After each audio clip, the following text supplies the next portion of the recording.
dirhams. But the Philippines already made a surprise move, increasing the interest rate by 75 pips, which means we're doing a little toppish on that exchange rate now. Kasi alam nyo, there would be a correction. Alam naman natin yun eh.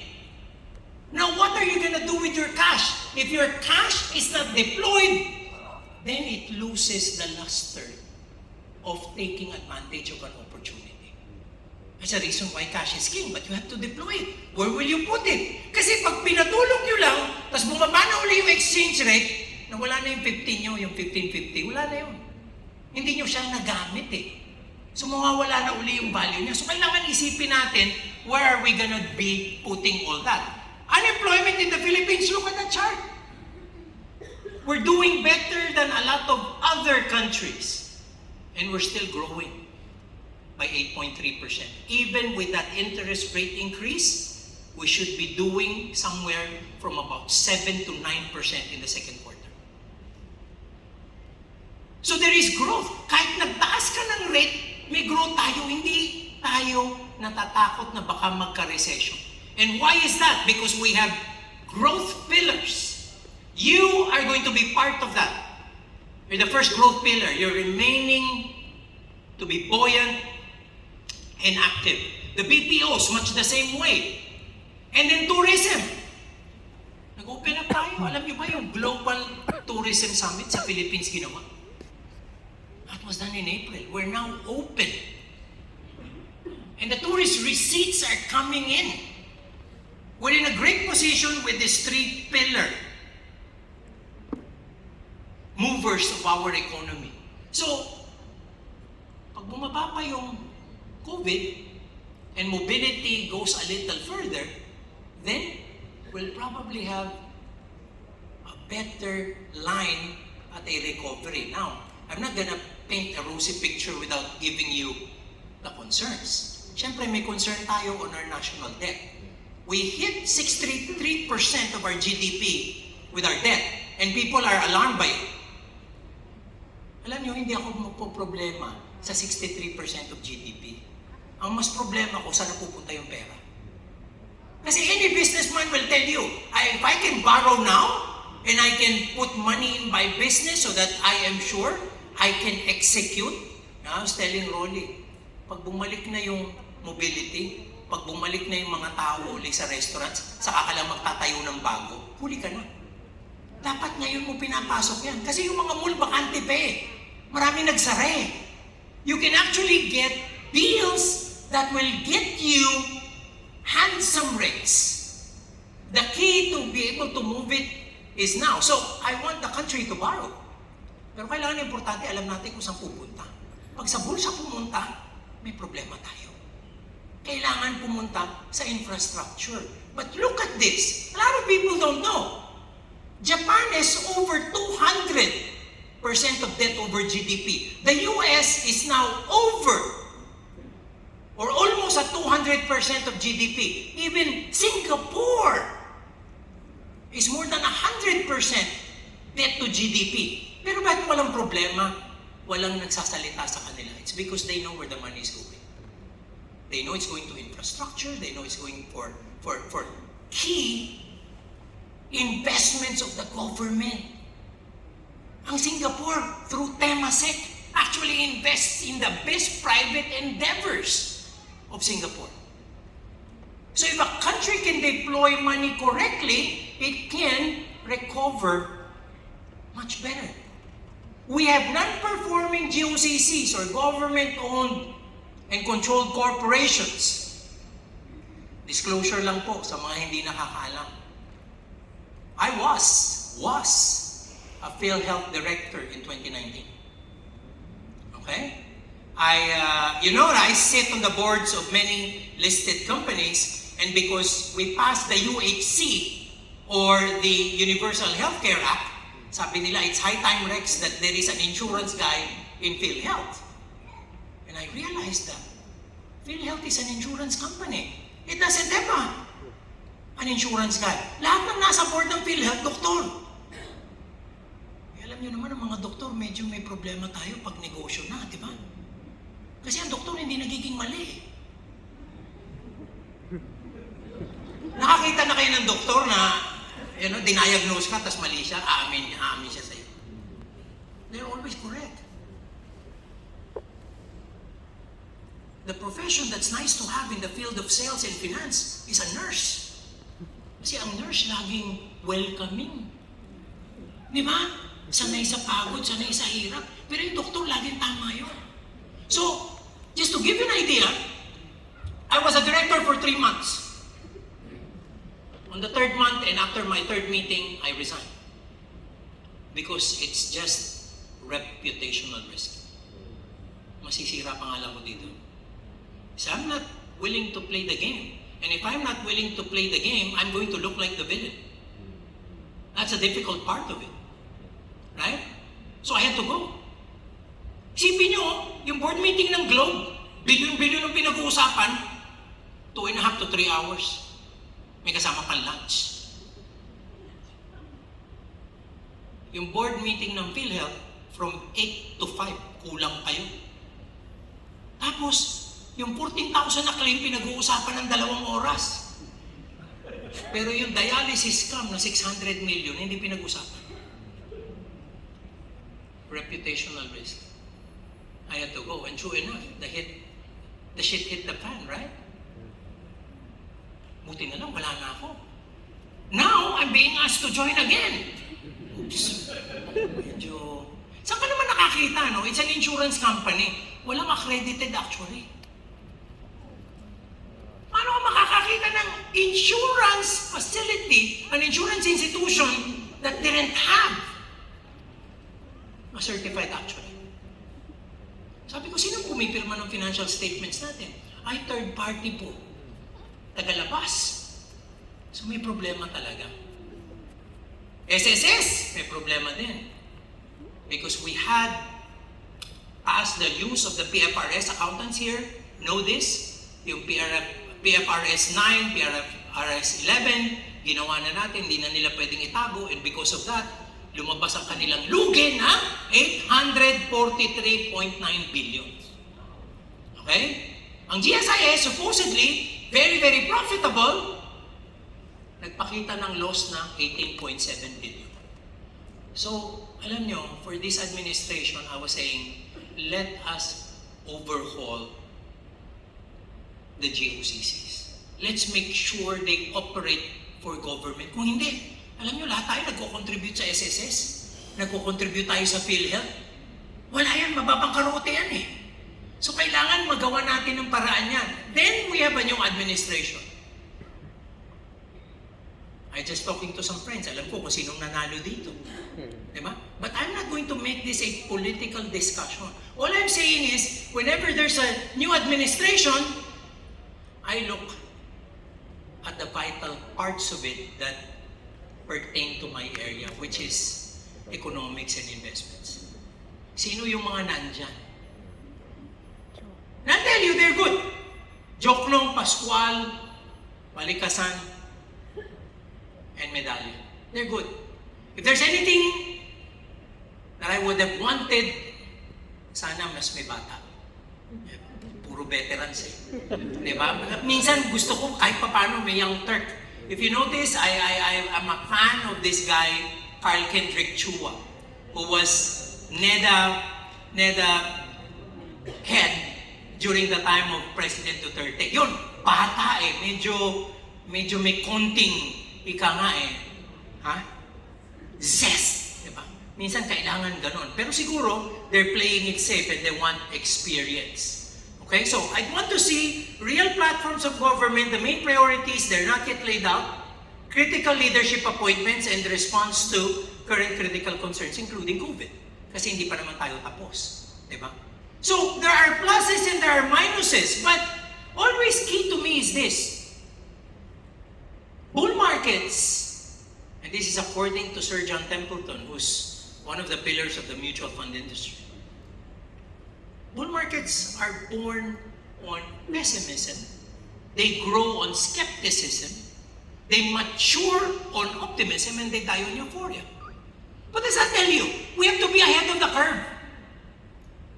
Pag pumapasok ka, pag happy na ang lahat, mahal na yun. Ngayon Kasi ngayon nobody wants it eh. Alam niyo, nakakatuwa, just yesterday, Ayala Land was trading below 24 pesos. Below 24 pesos. The last time we saw that is during the COVID plunge of 2020. And the other time we saw that price was in the 2008-2009 crisis. So alam niyo yun, on sale, pero ang Pilipino tumatakbo. Eh pag ang mall on sale, lahat ng Pilipino nandun. Parang baliktad ang ugali natin. So if investments are on sale, we should be the ones positioning right now. Now, am I telling you it's going to recover anytime soon or anytime in the next few months? No. All I'm telling you is that I find it to be a bargain and I don't care if it recovers in 2 to 3 years or if it recovers in 5 years. Much like Carlo, I have my own emergency funds. I won't need the money that I'm investing. And that's the reason why I can put with confidence. Kasi hindi ko kailangan eh. Pag kinailangan mo, tagilid tayo. Kasi pag hindi pa bumabalik, kailangan mo yung pera, delikado. So think about it. You learn more when times are bad. You just have to keep on going eh. Kasi the fact that nandito kayong lahat, you know that life goes on. It's not the end of the world. For a lot of people, it's the end of the world. Ang ganda nga eh. Meron akong feeling kanina, dami nagtaas ng kamay na new attendees. Kasi kung ngayon pa lang kayo, di ba? Lamang na kayo dun sa mga datihan. Kasi yung mga datihan may lugi na eh, kayo wala pa. Di ba? Pag nakabawi sila, laki na nang kinikita nyo. That's the way I look at it. And that's why I never stop. And why will I stop anyway? You know, today the logic that I have in my head, I'm playing with my children's money. Kasi ako at yung asawa ko, okay na kami. Okay naman kami, we have enough. If I don't earn anything today, my wife and I are gonna be comfortable or even luxurious till the day we die. It's all set, much like Carlo. It's not just an emergency fund. It's an infinity fund. Baliktad eh. You know, I hit an infinity rate. How do I do that? Computation ganito. What's the money I should have that will tell me I'm not going to be dependent on anyone? Let's just say I say 300,000 a month. If 300,000 a month is okay for me, then I will need how much? 3.6 million pesos a year. If I can earn a risk-free rate of 5%, 3.6 million divided by 0.05. Can you compute that? 3.6 divided by 0.05. Ano sagot doon? 180 million. Parang hindi. Ha? 3.6 divided by 0.05. 72. So it's only 72 million. So if I set aside 72 million, I will earn 300,000 every month. And if something happens to me, the 72 million goes to my children. And obviously, I have more than 72 million, di ba? So meron na akong fund for infinity. Di ba? So, ano ngayon yung may ibang pera kong ini-invest? Pera na ng mga anak ko yan. Pera na ng mga anak ko yan. Kasi hindi ko na kailangan eh. Right? So, ano nangyayari ngayon? Agresibo ko. Pag nagkamali ako, abay, magtrabaho sila. Di ba? Magtrabaho sila. Buti nga yun, may na-set aside, di ba? Pero, if I'm not wrong, and in 10 years, this market recovers. In 10 years, ha? If it recovers, guess how rich my children will be? Di ba? And I feel bad about it because my in-laws are gonna be rich as well. Sabi nga ni Randall, nagbaon ako eh. Presidente na ako ng PAMI, nagbaon ako. Palagi ko yung in-law ko, hindi magbabaon yun eh. Sumasakay ako ng economy hanggang ngayon. Baka naka-business class yung in-laws ko. So think about it. That's the way to deal with asset allocation. Ano nangyayari? It's called emancipation. Madaling maging matapang eh. Kasi you put yourself in a position na pwede mong tapangan. Kasi you've done the ropes eh. You've kept on going there. Look at this. 9-year high in 2018. I was just talking about this. Takot kayo sa 6% inflation? Ilang beses na lumampas ng 6% ang Pilipinas since 1968? Kala ko Burj Khalifa. History has its way of repeating itself. People never learn. Yun ang problema dito eh. You know, key to successful investing is not predicting the future. It's looking at today, what's happening now with clarity. It's an understanding that this is not anything new. You know, I've been through so many crises. Most notable of which was 1984 because, again, Carlos from PLDT, and alam niyo naman si Marvin, did a vlog on my PLDT purchase, di ba? Kasi bumili ako ng PLDT, 11 pesos eh. Tapos, 1984, di ba, 83, nabaril si Ninoy. Bumibili pa rin ako, bumaba ng 10, bumaba ng 8, bumaba ng 7. Araw-araw, meron ng rally sa Makati, bumaba ng 5. Alam mo, hanggang 350 yun. Hanggang 350 yun. Okay? When I got married in 1991, PLDT was at 900 pesos. So what bank will give you that? 350 to 900.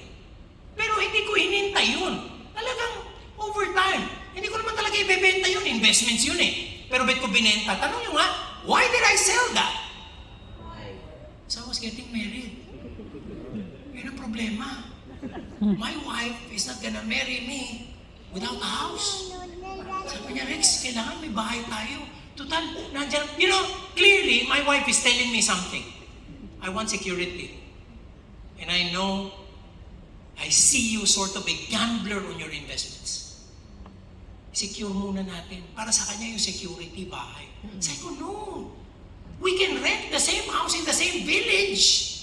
And I keep my liquidity for my investments. Because at that time, hindi pa ako nag-aayala land. I have been caught several times saying, real estate is not an investment, it's a luxury. I've been, saying that for most part. I didn't understand that it was an investment. Kasi para sa akin, ang investment, pera-pera. Rate of return. So I sold my PLDT stock to buy that house. And I had a house in Magallanes in 1991. I carried my wife to that house the day after we got wed. 2 years later, Ramos became president. PLDT hit over 2,000 pesos. So anong sabi ko sa wife? Dapat nasa Forbes na tayo. Di ba? Dapat hindi Magallanes, nasa Forbes na tayo. Ano sagot ni Ana? Dapat nasa Forbes ka na. Mag-isa ka lang doon, di ba? Okay? So, guys, ang investment has to match a goal. And we get to miss that. How important is money to you when you cannot execute it for the people you love? Alam nyo honestly, I bought that house begrudgingly and I didn't touch it in 17 years. I built up my equity again over 17 years. It's an old second-hand house. And then when I got to Ali, ano sabi ni Fernando? Rex, kailan ka magpapatayo? When will you have a really nice house? I know you've been investing. I know you've been holding a lot more. When will you execute? When your kids are not gonna be home anymore? There is such a thing as investing, and there is such a thing as living the life you deserve. It has to be a balancing act. And that's why I went the other way. I lived the life I deserve. Di ba? So sinama ko na yung mga dreams ko nung bata ako. Red convertible.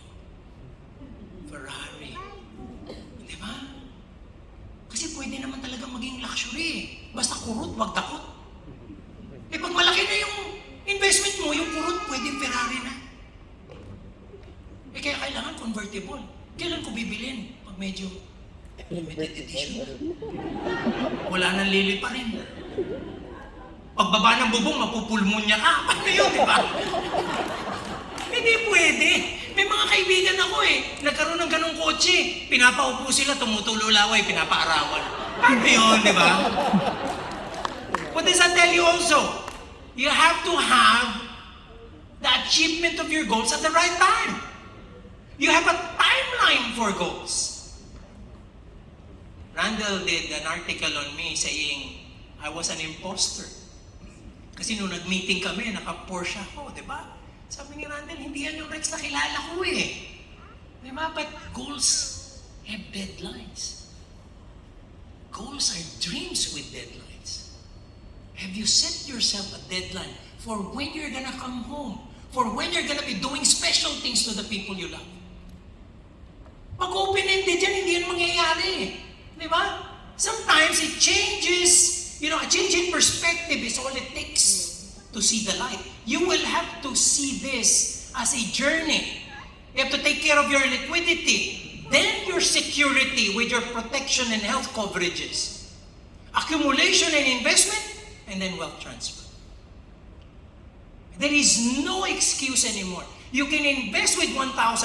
Get back there. Rapper will teach you. Atram has funds for as low as 50 pesos on G-Invest. Wala nang excuse Health coverage, you can have COVID plus dengue for about 400 pesos a year. Ano pa excuse mo? You can cover all of your family at home. And then you accumulate and you invest and you go for wealth transfer. It all starts with discipline, guys. I've been saying to a lot of people, I've said this earlier, if you don't have any excess money to save and accumulate, why will you have to learn investing? You don't have to learn anything because you don't have anything to deploy. It all starts with making sure you have the goals right and you manage your needs and wants. We all focus on financial wellness, but people don't even define financial wellness well. Tomorrow we're going to be doing that. Ano ba talaga financial wellness for you? How can we be achieving something we cannot define? It doesn't happen. You have to be able to define it. Kung ano yung wellness para sa'yo, yun ang i-achieve mo. So we do strategic investing, understanding that we have needs and wants, which makes a balancing act between today and the future. And then you move into the execution with steps to simple wealth creation. More sources of income. How many sources of income do you have? Do you know that a common millionaire in dollar terms, which means 54 to 56 million pesos. Research shows they have 7 sources of income. 7. The typical Filipino has 1, and that's it. And that one source of income, yan ang pinagkukunan ng lahat ng avenues for expenses. Kaya laging kulang So pag gumawa ng extra source of income, gagastusin din. So walang natitira. Hindi dapat ganun. Kaya nga may extra source of income Para yung extra source of income goes into another avenue for investing. Not spending, but investing. But you see, if you don't know the reason for getting that extra income, you will not exert effort to get it. Sa lahat po ng Asian cultures, tayo pinakamatinding manood ng telenovela at Korean novela. Tayo, mas mabigat pa tayo per capita than Korea itself, who does the telenovelas in the first place. On the average, research shows 3 hours per day. Kung hindi ka man maka 3 hours within the weekday, babawiin mo sa weekend. 5 oras, magbibinge ka dun sa mga episodes na na-miss mo. Many Filipinos do that. So what do they earn when they're in front of the TV screen or they're in front of their YouTube or iPad screen? Ano natututunan nila? Wala di ba? Ang problema, when we entertain ourselves, we're spending money. What do you do on your spare time? Are you spending money or are you earning money? That's a very difficult question to answer for a lot of Filipinos. Ang galing nung ginawa ni Carlo, yung meron siyang oras, na pag hindi ka na dun sa corporate job mo, dapat ginagamit mo na ngayon to earn from other sources. To learn and earn from other sources. Kasi kung hindi mo gagawin, paano yung accumulation mo? Not just earning, but learning how to earn. Tinatanong ko sa marami, alam niyo yung probinsyano, makakaapo yan si Cardo, buhay pa yan. Why is that teleserye going on and on and on? It's because people watch it. Ilang artista na namatay dyan sa teleserye niyan? And it goes on. Ano natututunan natin dyan? Ang dami natin pinapanood na ganyan. 3 hours per day is 21 hours per week. 21 hours per week times 52 weeks of a year divided by 8 hours per day means half a year in productive time. Kailangan isipin natin yung panonood natin ng entertainment na ganyan is 50% of your productive time. And that's the reason why I can sit on 19 boards, I can do my videos, I can manage Ramper, and I still have a great family life because I spend quality time with my children.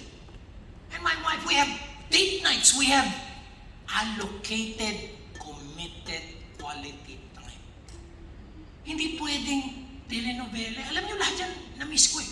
Hanggang ngayon, wala pa ako napapanood na isang episode ng kahit anong telenovela. Wala pa. Hindi pa ako nakakapanood. Did I miss anything? Bakit yan mo kukunin ng emotion? Di ba yung halik, di ba? Dami nanood nun eh. Bakit? Ayaw mo bang ikaw ang humalik na maramdaman mo na totoo? Ba't gusto mo pinapanood yung halik ng iba? Di ba? Why can't you feel the emotion yourself? Why do you have to watch somebody else? Di ba? Live the life you deserve. Ano natututunan mo? Pag close na close sa'yo driver mo, siya pala tunay mong ama. Yun ang natututunan mo. Pag medyo mabait sa'yo yung yaya, siya pala tunay mong ina. Yan yung mga natututunan natin. Diba? It's such a waste because we don't find those times. Again, what do you do in your spare time? What do you do in your spare time? Maintain a lifestyle lower than your income.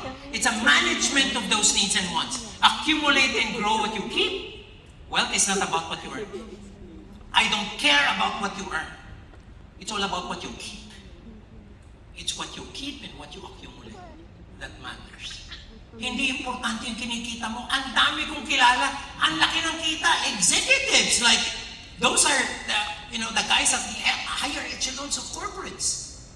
At the end of the day, they have negative net worth. Why? They have great houses, vacation houses, they have cars, they have wives. Yung isa lang, problematic ka na eh. Ginawa mo pang 3, di may problema ka, di ba? So, keep within a situation where you aim to grow and then you monitor and adjust all together. Guys, pursue lifelong learning.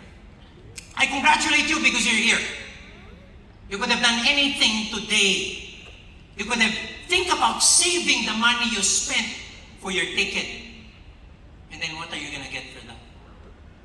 A pizza.